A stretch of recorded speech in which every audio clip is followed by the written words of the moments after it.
U.S. stocks, they quickly turned mixed after jumping higher earlier this Wednesday morning, this time weighed down by telecoms and materials. However, a handful of better than expected earnings helped to pave the way to limit the losses. Now, first on the U.S. economic front today, new home sales figures, they jumped 8.3% in the month of June to a seasonally adjusted annual rate of 497,000 units, therefore marking its highest level since May 2008. At the same time, the reading was still below economists' projections for a 482,000 unit rate.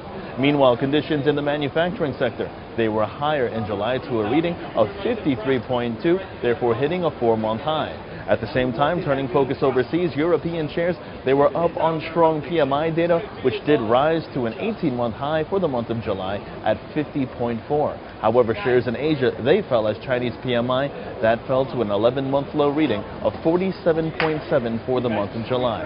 And with the euro trading higher on the impressive European PMI figures, as well as oil prices falling more than 1.5% on the weak Chinese PMI figures, it looked to be quite the active finish for the Dow Jones.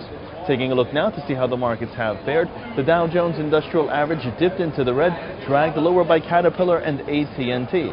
This just after posting a fresh closing high the previous session. The S&P 500 and the Nasdaq, they turned mixed, and the Dow and S&P 500 still are on pace for their 5th straight week of gains. Most key S&P sectors, they fell into negative territory, led by telecoms and utilities, while tech stocks held on to modest gains. Taking a look at today's major market movers, we take a look at Apple, which jumped this after the tech giant reported quarterly results that topped consensus. The company also announced that iPhone sales grew more than expected, helping to offset weakness in iPad sales.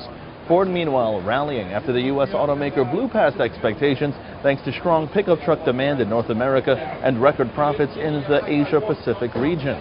Boeing on the upside after the aerospace giant exceeded Wall Street expectations and lifted its full-year earnings forecast, despite ongoing issues with its 787 model.